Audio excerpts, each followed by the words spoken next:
नमस्कार, मैं हूं Rajdeep and welcome to Rajdeep decode. तो लाइफ का एक सिंपल लेसन है कि हर काम सही वक्त पे करना चाहिए। अगर आपको समय का ज्ञान नहीं है तो आप गलत जगह गलत वक्त पे स्टेप ले लेते हैं, जो आपके लिए बड़ी प्रॉब्लम बन सकता है आगे जाकर। तो कुछ ऐसा ही हुआ है डोनाल्ड ट्रंप के साथ। गलत जगह ट्रंप ने अपनी रौब दिखा दिया। तो 15 अगस्त और इंडिया में 16 अगस्त रात के 1 बजे ट्रंप और पुतिन की मीटिंग होती है। इस मीटिंग के पहले ट्रंप ने पुतिन को रेड कारपेट वेलकम भी दिया। आप विजुअल्स देख पा रहे हो, और ताली बजाकर पुतिन के साथ हैंडशेक भी किया। और इसके बाद आसमान में B-2 stealth bomber, F-22 Raptor और F-35 आसमान में फ्लाई करते हुए देखा गया। एक टाइम पे तो पुतिन भी आसमान की तरफ देखने लगे। अब यहाँ पर ट्रंप और पुतिन की अलास्का समिट में जो मिलिट्री डिस्प्ले यहाँ पर किया गया है बाय ट्रंप, इसको एक फ्लेक्स की तरह माना जा रहा है कि ट्रंप ने यहाँ पर पुतिन को बताया है कि देखो हमारे पास क्या क्या है। और इसी के बारे में आप देखोगे तो एक पर कई जर्नलिस्ट हो गया, अमेरिकन हो गया, रशियंस हो गया, इसके बारे में लिख रहे हैं और अपना ओपिनियन दे रहे हैं। देखिए, मीटिंग से पहले ट्रंप की तरफ से बार बार ये स्टेटमेंट दिया जा रहा था कि अगर आज मतलब 15 अगस्त को सीजफायर नहीं हुआ तो ट्रंप नाराज हो जाएंगे। बट एक्चुअल में 2 घंटे 45 मिनट की इस मीटिंग में कोई भी सीजफायर यहाँ पर नहीं हुआ है, ना ही कोई डील हुआ है। पुतिन ने साफ साफ रशिया की स्टांस को ट्रंप के सामने मिलकर रख दिया है कि आज के टाइम पे रशिया नहीं रुकने वाला है। अगर ट्रंप चाहते हैं कि रशिया रुके तो पुतिन की बात यहाँ पर ट्रंप को माननी होगी और आधा यूक्रेन रशिया को देना होगा। बट ट्रंप के लिए रशिया के डिमांड्स को मानना पॉसिबल नहीं होगा, क्योंकि अगर ऐसा करेंगे ट्रंप तो ट्रंप पे जो प्रेशर आएगा और ट्रंप का जो इज्जत जाएगी, ये ट्रंप को कतई मंजूर नहीं होगा। और ट्रंप ने खुद व्हाइट हाउस में बोला था कि ट्रंप कोशिश करेंगे इस डील में कि रशिया ने जो भी हिस्सा कब्जा कर रखा है यूक्रेन की, उसमें से कुछ हिस्सा यूक्रेन को वापस दे दे। बट यहाँ पर ऐसा नहीं हुआ है, क्योंकि पुतिन को यह मंजूर नहीं है। और मैंने कुछ दिन पहले ही मैंने वीडियो बनाया था जहां पर मैंने कहा था कि पुतिन को यह मंजूर नहीं होगा। पुतिन हजारों सोल्जर्स गंवाने के बाद, इतना रिसोर्सेस लगाने के बाद, पुतिन यहाँ पर थोड़ा सा हिस्सा लेके खुश नहीं रहने वाले हैं। पुतिन को चाहिए आधा हिस्सा, साथ ही कुछ और कंडीशंस भी होंगे, जैसे यूक्रेन का जो हिस्सा बचा रहेगा वो कभी नेटो ज्वाइन ना करे। फिर यहाँ पर कुछ और कंडीशंस भी होंगे पुतिन की, जो यहाँ पर ट्रंप को मानना पड़ेगा। लेकिन ये चीज ट्रंप के लिए पॉसिबल नहीं होगा। और साथ ही यहाँ पर और एक चीज देखने को मिला कि जब डोनाल्ड ट्रंप यहाँ पर अपना स्पीच दे रहे थे तो इस स्पीच के दौरान ये चाहते थे कि एक और मीटिंग हो, इसलिए इन्होंने बोला कि हम दोबारा जल्द मिलेंगे पुतिन। और इस बात को कहने के बाद ही तुरंत पुतिन ने इंग्लिश में ये कहा कि अगली बार कोई सबमिट करना हो तो मॉस्को आना होगा ट्रंप को।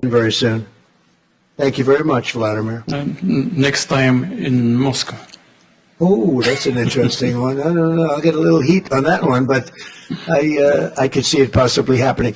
Thank. इससे साफ साफ दिख रहा है कि पुतिन को ट्रंप की धमकियों से कोई फर्क नहीं पड़ता। आज के टाइम पे पुतिन बिल्कुल कॉन्फिडेंट है। और इस मीटिंग के दौरान ये भी देखने को मिला कि जो ट्रंप प्रेस कॉन्फ्रेंस में बोलना बंद नहीं करते, एक के बाद क्वेश्चन का आंसर देते रहते हैं। इस मीटिंग के दौरान उसी ट्रंप की बोलती पूरी तरह से बंद था पुतिन के आगे। और ना केवल रशिया से इन लोगों ने गलत भिड़ गया। आप देखोगे डोनाल्ड ट्रंप ने जो इंडिया से भिड़ा है, ये भी बहुत गलत टाइम पे भिड़ा, क्योंकि ट्रंप ने रिसेंटली मीटिंग से पहले ये झूठ बोला कि मेरे टैरिफ की वजह से रशिया ने इंडिया को एक ऑयल क्लाइंट के तौर पर खो दिया है। मतलब यहाँ पर ट्रंप कहना चाहते हैं कि इंडिया अब कोई भी तेल रशिया से परचेस नहीं कर रहा है। लेकिन भारत तो भारत है। ट्रंप के टैरिफ के बाद इसी महीने मतलब अगस्त में ही इंडिया और ज्यादा क्वांटिटी में, पहले जो इंडिया तेल ले रहा था उससे ज्यादा क्वांटिटी में अब रशिया से इंडिया तेल परचेस कर रहा है। करीब 20 लाख बैरल रशिया से तेल खरीदा जा रहा है आज के टाइम पे। जुलाई से कंपेयर करोगे तो जुलाई महीने में इंडिया ने 16 लाख बैरल पर डे यहाँ पर रशिया से कच्चा तेल खरीदा था। लेकिन ये अब 4 लाख भरकर 20 लाख हो चुका है लगभग। मतलब 2 million barrel per day India Russia से परचेस कर रहा है। ना रशिया और ना ही इंडिया यूएस की धमकियों से डरता है, ना ही यूएस के टैरिफ से डरता है। और ये बात यूएस की, और ये बात सिर्फ इंडियंस हो गया या फिर रशियंस हो गया ये नहीं कह रहे हैं। यूएस के डेमोक्रेट्स पैनल भी ये कह रहा है कि ट्रंप की टैरिफ से इंडिया रशिया से तेल लेना बंद नहीं करने वाला है। तो साफ साफ डोनाल्ड ट्रंप ने जो जुए की बाजी लगाया था, आज ट्रंप ये बाजी ऑलमोस्ट हार चुके हैं। अभी आगे देखना बाकी है कि ट्रंप और क्या ब्लंडर करते हैं। बाकी इसके बारे में आप क्या कहते हैं नीचे कमेंट सेक्शन में जरूर बताइए। धन्यवाद।